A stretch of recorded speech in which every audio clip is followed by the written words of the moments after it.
This is the No Nonsense Agile Podcast. Join us for discussions on agile product development and leadership with world-class experts who provide valuable insights and practical advice for industry professionals. Subscribe now to learn the latest trends and best ideas in the field.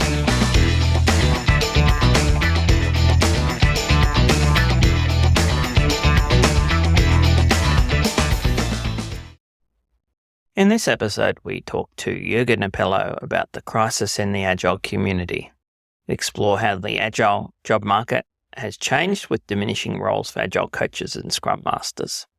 And we discuss what people can do now that the agile consulting and training gold rush is over. We talk about the poor quality of agile practices in organizations claiming to have done agile and the need to improve further to get the benefits available. And we talk about the evolution and rebranding of agile practices and the impact of AI on the industry. Gain valuable insights into the future of agile, the importance of adapting to change, and strategies for sustaining relevance in a shifting market. Welcome to the No Nonsense Agile Podcast. I'm Shane Gibson. And I'm Murray Robinson. And I am Jurgen Appelo. Hi, Jurgen. Thanks for coming on today. Thanks for inviting me. We're going to talk about the crisis in the agile community. Before we do, can you give us a brief intro about who you are and what you're up to? Absolutely. I originally started out as a software engineer, but was too bad at programming to keep doing that. Got promoted into management, wrote a book called Management 3.0, made me famous in the agile community. My most recent work is the Unfixed model, which is a pattern library of good practices to consider if you want your organization to scale out rather than scale up. You said there's a crisis in the agile community. What is going on? My observation is that I see my LinkedIn stream full of people moaning and complaining about the state of the agile community, whether it is agile is dead memes, or it is so difficult to find a job as an agile coach or scrum master these days. Some people literally say, I don't use the word agile anymore because it doesn't get me hired. Then there are people who are responding to that, saying, no, agile is not dead. It is now everywhere. We won. I saw exactly that kind of post this morning. As an example, Gojko Ajic posted that. But also Jim Highsmith and Scott Ambler have posted similar articles. And I agree with everyone, but at least there is something going on. Yeah, I know from people I talk to in the community that it has got really hard to find a job as an agile coach. And a lot of people have taken jobs as delivery managers or project managers. People who used to be project managers are going back to it. A lot of people can't find a job as a scrum master, or everyone's insisting on having a combined job, scrum master / dev lead or scrum master / BA. Yeah, I'm seeing a lot of agile delivery leads. So instead of agilists being behind the team, helping the team do better work and adopt change quicker and easier and less risk, they're now being put in front of the team or between the team and everybody else to manage the delivery or be accountable for the delivery. Yeah, it makes sense that agile becomes a part of other jobs that need to be more agile, but you don't have this separate role anymore of someone specializing in the agile thing. We've had agile transformations. We've also had digital transformations, but I don't see any digital coaches or digital consultants going around. No, everyone needs to be digital these days. We learn it on the job, or people help each other out, or we might do a course on how to adopt. We don't hire a digital consultant to help with digital transformation as much as we did a long time ago. So yeah, I think it's a healthy change that we see, but it does mean that anyone who focused on agile aspects of the way of working, whether it is coaches or conference organizers or whatever, they have a hard time finding work. Yeah, but if we look at digital transformation, we didn't have digital coaches. We had big, ugly consulting companies flooding organizations with people to help with transformation. I was listening to a podcast today and they reckon that 40% of McKinsey's income is now advising on AI transformation. They jumped from digital to AI and missed agile because there was this role of an agile coach where independent people were actually helping organizations, and therefore it's hard for them to compete. Whereas right now you don't see a lot of independents doing AI coaching. Yeah, these things come and go. I remember the 90s when everyone was transitioning from WordPerfect to Microsoft Word and Lotus 123 to Excel. That was big business. I was in that business. I wrote courses. I did 2-day classes on programming in Excel and making macros in Word because people needed that. But now nobody does that. There's nobody organizing or attending a 2-day class on how to use Excel. Sometimes I wish, though, that people did, because if I see them using the spreadsheet, I think, oh my God, you should attend the course. But there's no demand for that. It's behind us. And we see that same with Agile and digital. Yeah, there does seem to be reduced demand for Agile and Scrum roles. But I would argue that it's not because we've done it and now we're Agile. Agile in these organizations is terrible. They're doing a whole lot of anti-patterns and mean that they just don't get the benefit of it. The state of Agile in these companies that say they are Agile and they don't need Agile coaches anymore is half of Scrum done badly, using Jira to micromanage people, working in a silo within a phased project outsourced offshore to a low-cost country. They have all the same problems that we were trying to solve before Agile came along. They are going over time, over budget, cutting scope, getting bad quality, delivering few benefits. Yet they're saying we're Agile. So Agile has got a bad name with a lot of people now because they think Agile is heavy processes and a lot of stupid meetings and that they don't get any value out of. True, yes, but I'm an optimist at heart, so I see the glass is half full, not half empty. At least there's a realization that organizations need to be agile. There's not a discussion anymore. They realize that they need to respond faster to changing markets, and I think AI is making this pressure more obvious for everyone. But as you said, companies are still struggling with how to do agile. What they're not doing anymore is sending people to their classes on how to be a scrum master or a product owner. That business model is behind us, but organizations still need help improving, adapting faster, and so on. It's just that we need to reach them in different ways. And I have that same realization with my company. I did 2-day classes with the unfixed model for 2 years, and there was certainly interest and some demand, but I see it dwindling, not because there's less interest in the model. The interest in 2-day classes is going down. So we need other ways of reaching people. That's the challenge the community is now struggling with. How do we keep helping them if they're not going to attend classes, if they're not going to attend conferences, but they still need help? What do we do? Yeah, the big companies, McKinsey, Bain, BCG, Accenture, Deloitte, KPMG, PwC, all got quite heavily into agile transformations about 8 years ago, applying the Spotify model and SAFe everywhere. But I was speaking to an agile coach who has friends in the management consulting community, and his management consulting friends are now saying agile's over, agile's dead, there's no money in agile anymore. I think they probably burnt a lot of leaders out. They've made big promises and haven't delivered on them. You said agile is dead. There's no money in it anymore. For the people who were making money with agile, agile is dead. And Scott Ambler said, agile is not dead. The agile gold rush is dead. If we look at an adoption curve, do we feel that agile has got late majority now and that's why it seems to be dead? Just look at what Goiko said this morning on LinkedIn, Goiko Ajic. He said, just look around you, how often companies release software and how many of them are still writing requirement studies. We made a huge progress there in terms of deployment delivery, continuous delivery, and breaking requirements up into user story. That is a win.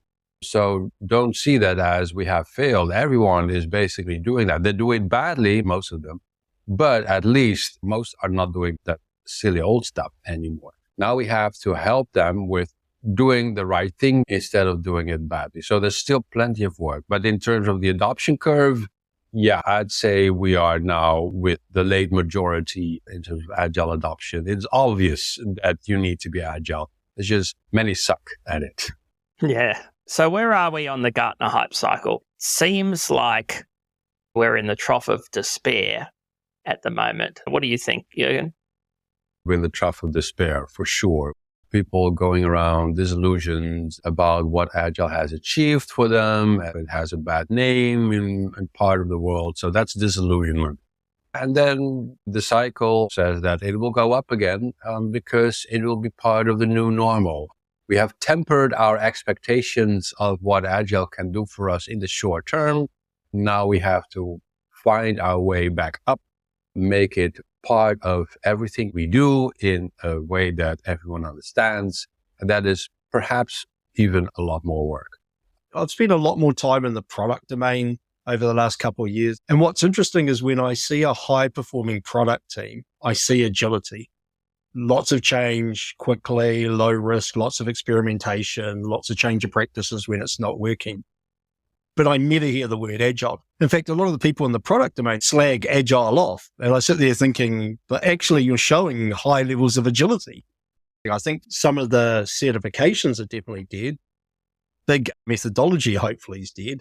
But this idea of incremental change, I don't think it is. And it's AI. It's going to trigger organizations to increase their agility to survive. Yeah, some might even say, yay for that. Certain large scaling frameworks should be dead. And now we can focus on what's really important. If we look back into what happened with Lean, I think we can get quite a lot of lessons. What happened was that companies started to adopt Lean in America and did a bad job of it because they didn't really change their thinking. Toyota and some of the other Japanese companies were so much better that they just kept getting more and more market share and more profit. So the people who were really good at Lean did get a lot of advantage from it. And the people who did a shit job of copying it couldn't rest because they were being competed in the marketplace. And I wonder if we're seeing the same thing here, where organizations that have adopted a new business model with agile and other innovative ways of working find it gives them a strong competitive advantage. And so they're just going to keep getting more successful. And all of the companies that said, oh, we've done it, it's implemented now, they're just going to slowly wither away. And every now and then their management are going to realize this is actually working for some people. So we've got to reinvest in it. I read this super interesting book, Co-Intelligence by Ethan Mollick, about everything that's happening in the world of AI. And one interesting thing that he's observed is that the current technologies with Gen AI and so on help those who are worst at their job. So if you're a really bad writer, you gain a lot from using Gen AI and bring it up to a level that is not too bad. If you're good at writing, it doesn't help you much because AI hasn't reached your level yet. So you can ask it for feedback perhaps, and it'll give you some pointers and you can get a little bit better. But the difference is negligible compared to the difference for those who are bad at it. Jeff Sutherland wrote about how they experiment with ChatGPT in the agile process, and it seems to help those who have wasted quite a bit of time on ceremonies. So those who are worked at agile practices and ceremonies have most to gain from inviting ChatGPT or other AI tools into their team and help them out. So the difference between the really good people can actually get smaller. If you get 10% of the benefit of agile and say we're done because you don't want to change your authoritarian siloed management structure, and you're competing with another company that's got 80% of the benefit of agile, then that company is going to do better than you over the long run because their operating model is just superior, just like companies that do Lean really well. Organizations that are doing well at a new operating model will grow and the others will either die or have to change. What happens is the companies that are really good, the companies that have agility, they don't go out talking about it because why would they? They're successful companies. And the hire example, they don't go out and talk about it and teach it. They just do it because it's their competitive advantage. So I agree with you, Murray, that there are organizations that will just keep increasing their agility and dominate their market segments. And then the rest of the organizations will jump on the next bandwagon, which will be AI, and try and adopt it because they're trying to copy everybody else rather than optimizing their business to be a profitable business. I think the companies that suck most at being lean and being agile have most to gain from using AI, while the others are already so good that for them, the difference is negligible in what they can get out of such technologies. Part of the success of Substack is that we are now prepared to pay for authentic writing from people that we trust. I never imagined 5, 10, 15 years ago that we would pay for newsletters and blog posts. That was social media marketing. We did that for free. But now there's so much crap out there on the internet that we're willing to pay for that which is authentically unique. I want to come back to the crisis because I see at least two crises. One is the crisis in making money. So it's got harder to get consulting gigs. It's got harder to sell training. It's got harder to get a job using this agile brand name. The other crisis is that there's an awful lot of very bad practices out there being called agile and people getting little benefit out of it. And as a result of that, agile getting a bad name. People saying, I don't want to do it. Developers complaining, agile's terrible. I hate it. It's all Jira tickets and meetings. Indeed, we could call them the agile gold rush crisis and the agile mindset crisis. I'm not sure if there are more. Not everything is a gold rush. There's a lot of time, effort, and energy spent by volunteers, such as the ones organizing conferences and so on. And there's a crisis there too, because there are fewer events, fewer people showing up. And I would not want to call that gold rush because these are people with the best intentions trying to do a good job for the community. I know many of them.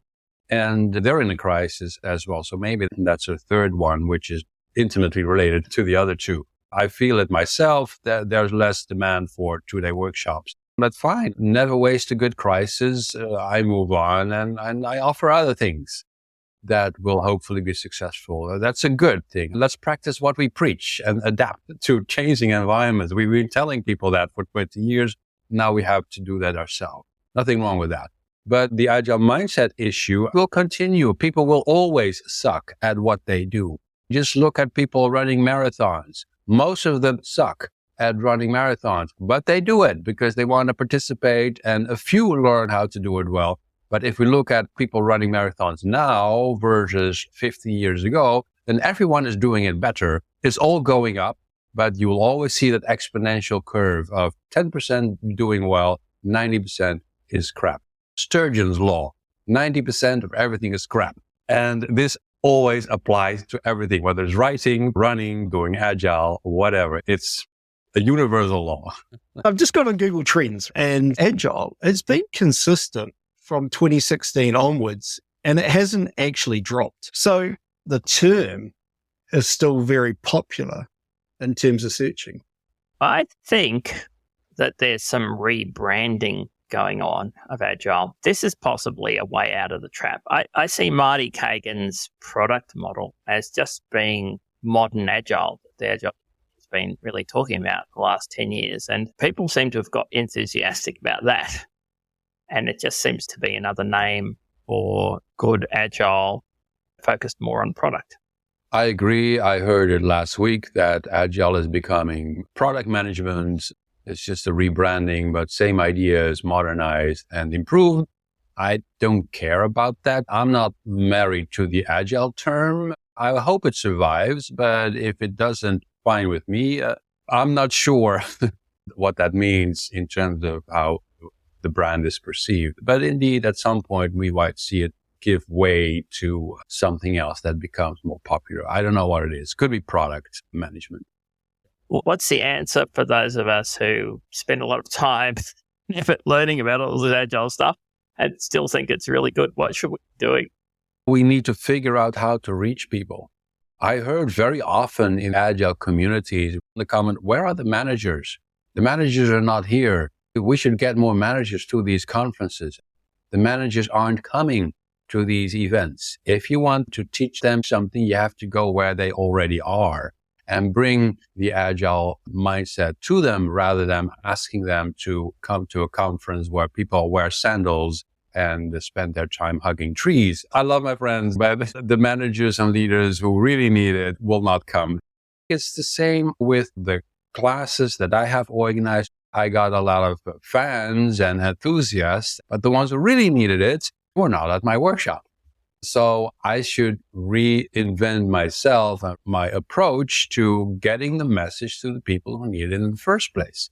For example, I make sure my books are on Amazon, on Apple, on Google, etc. I don't sell them on my own website because it is ridiculously difficult to get people to your own website to purchase your book there. People are not on my website. They are on Amazon. That's where they purchase books. So I have to make sure my books are there. It's the same principle. So we have to go where leaders and managers already are, whether it's just Davos or whatever. That's where we had to spread the message and then also figure out what is the business model on the revenue stream behind this, because otherwise it's not sustainable for ourselves. But they're not coming to scrum.org or Agile Lean Europe. That's for sure. Yeah, I agree with you on that one. Things move on. The question is, what's the new business model? What are organizations looking for when they want to make change? What is the thing they're looking for help with? And then how do you monetize your effort to help them with that? I would say what leaders want is more output. They want to know what changes can we make to the team to drive faster, to get them more predictable, to deliver more output. How can we make them more like a factory? Help me use story points to work out individual developer productivity so I can fire the bottom 30%. I think the new wave will be around visualizing the flow of knowledge work across the organization and then figuring out where the choke points are. And then what can we change via technology or team design to remove that choke point, to optimize that flow of work. Murray is right. Companies still have money to spend on helping their organization be more productive. That is perhaps the thing that managers and leaders are looking for. How do I get my people to do more in less time? And we need to figure out as business people, how are they spending money on that problem, and then feed them the message in that way. My own guess is that more money is spent on online learning these days than in the past. There are budgets for personal development. People can spend that to some extent in any way they want. Just show me the metrics improving. And here is a budget to get some courses on Udemy or Skillshare to get that done. There you have a potential business model. I am investing right now in more online learning, which is something I did very little in the past. I think the reality is people are just starting to take agile off their titles and incorporating it into what they do. I'm not a scrum master. I'm a team lead who knows all about scrum. I'm not an agile coach. I'm a project manager who's going to help you with your agile transformation. I'm not a agile trainer. I'm a leadership trainer, or I'm a software development trainer, or I'm a productivity consultant. Some of the most agile people that I've ever worked with never had the word agile in their title, but they had massive amount of agility. Perhaps it's a good thing that the word agile disappears from titles. One person said to me, I'm not an agile coach anymore. I advise on ways of working. And okay, I like that. I like the term ways of working. So maybe that could take over from agile. Another good development is that frameworks are a thing of the past, as far as I can see. Pattern libraries are a thing these days, not just with my unfixed model, but also team topologies and liberating structures and others out there that have a more common sense approach to deconstructing the static frameworks into individual patterns that you have to apply and recombine in your own context. That makes sense. I think overall we're further than we were in 2001 when Agile was this new thing and needed a manifesto to get started with this global movement. But overall, I'm an optimist that the glass is half full, not half empty. I'm glad we got as far as we are now. Yes, Murray, 90% of everything is crap. That will always be true, whether it is Agile or whatever way we're going to rebrand the whole thing. even if we don't use it anymore in agile titles. You're going to focus more on online training content, are you?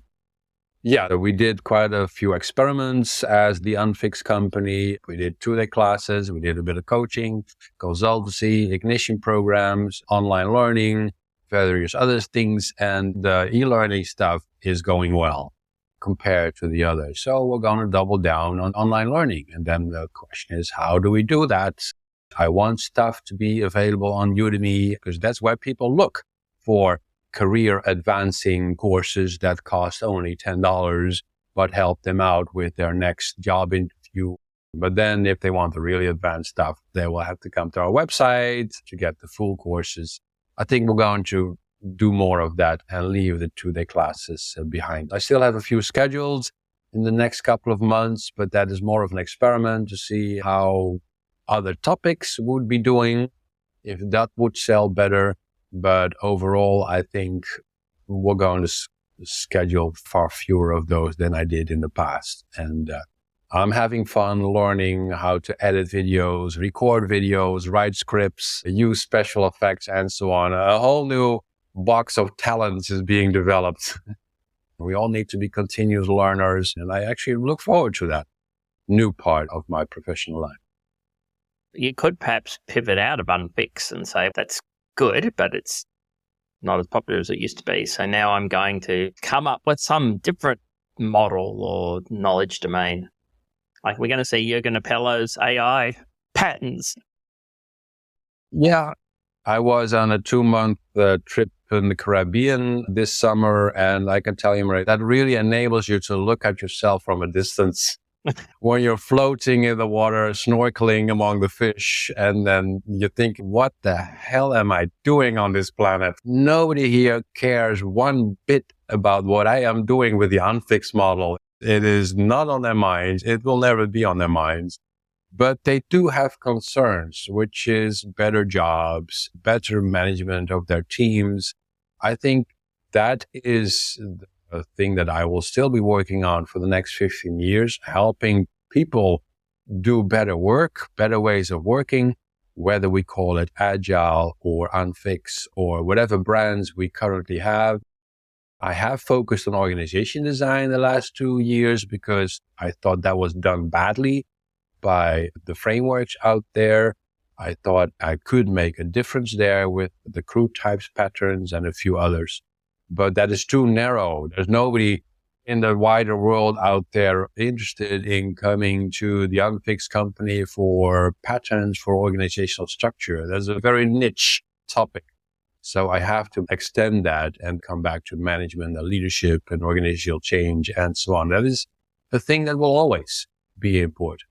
90% of everything people do will always suck. So there will be a demand for how do we make things better. People will not be looking for agile, but they will be looking for how do I make my teams more productive and how can I get a better job with online learning as a business model. And also I'm experimenting with Substack, with authentic human writing that people will pay for. That is a new thing with all that AI mediocrity that is coming out these days. There are more people willing to pay for what is authentically made by a human.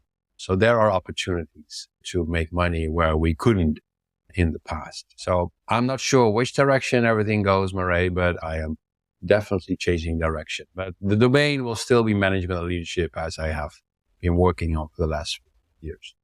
Shane, what about you? How are you responding to this crisis? Is it affecting you in your consulting work? I was quite lucky because I went into a startup with product and decided to go into a world of hurt doing that and ignore the world when agile coaching died. I still love coaching. I still love working with teams, helping teams enjoy their work and do better work. I still think it's valuable, but the roles got commoditized. You can't differentiate yourself from everybody else unless you know the people.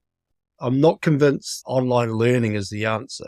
I think we'll see more one-on-one mentoring and being paid for that.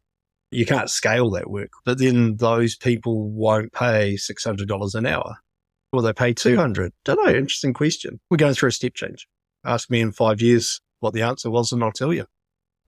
My response has been to effectively retire. I'm 60 now and I've got enough money in the bank where I don't have to work anymore. I've been doing consulting gigs when people ask me to. So I did agile coaching for an AI machine learning company a couple of years ago, which was interesting and difficult and challenging. I also went and helped a traditional pharmaceutical company doing straight project management on the condition that it be agile. And it got so awful that I just walked away, even paying me bucket loads of money. If people want me to help them do good, effective ways of working, I will. If they want me to run their big project and do it using all of the stuff we talk about, I'll help them out. But just can't be bothered running around applying for 1,000 jobs and spamming everybody because I don't need to anymore. I think there are quite a lot of people retiring or semi-retiring. It's another approach.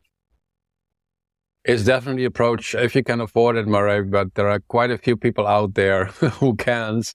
They're younger than we are and they have to find something else. I will never retire. I'm pretty sure I will just steadily focus more of my time on the things that I love doing rather than the things that I need to be doing to earn a living. But whether I'm 70, 80 or 90, I will always be working. I'm pretty sure of that. I used to say that, Jurgen, but I enjoy doing this. I put quite a bit of time into this podcast and that's what I enjoy doing. I'm happy with that at the moment. Maybe you'd be happy swimming in the Seychelles and writing science fiction books. I would very much enjoy that, for sure.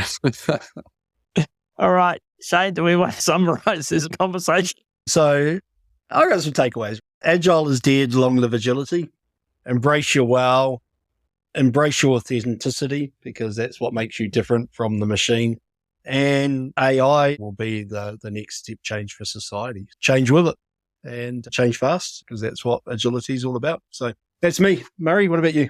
It's interesting for us, people who talk about agility and innovation, experimentation and change. When you've got to go and change yourself, you don't want to. You're committed to what you're doing before. You thought what you're doing was good. So you don't want to give it up. Fundamentally, I think that there is a lot of value in agile, lean and empowered teams. So I think people who are doing it well are getting a lot of benefit out of it and they're going to continue doing it. They might call it agile anymore. It might get dissolved into other roles. 10% will get a lot of benefit and the other 90% will say they're doing it and not really do it and get much benefit from it and they'll just be out competed. So we're going to get more change in the market. I think AI is the new gold rush and the new hype train. It's been a lot faster than some of the other ones. I think that there's an enormous amount of exaggeration. Maybe I should release my agile AI coach that I've been working on, Shane. My own 2 cents are let's practice what we preach as agile coaches, consultants, speakers, authors, and so on. We've told people for years that they should adapt to changing environments. Now we have to do that ourselves. Eat our own dog food. Don't waste a good crisis. In a way, we should be happy that some of the silly stuff, the agile gold rush with frameworks and certification is going to be behind us. And goodbye and good riddance. Now we can focus on what is truly valuable, but that requires figuring out how to make it sustainable for yourself in terms of a business model. Because some of us have families and households to pay for. That is the challenge. How can we make this a job? It's a challenge that I love embracing myself. Thanks for coming on, Jurgen. That's been fun. It was a pleasure. Thanks for the conversation. You too, Shane. That was the No Nonsense Agile podcast from Murray Robinson and Shane Gibson. If you'd like help to create high-value digital products and services, contact Murray at evolve.co. That's evolve with a 0. Thanks for listening.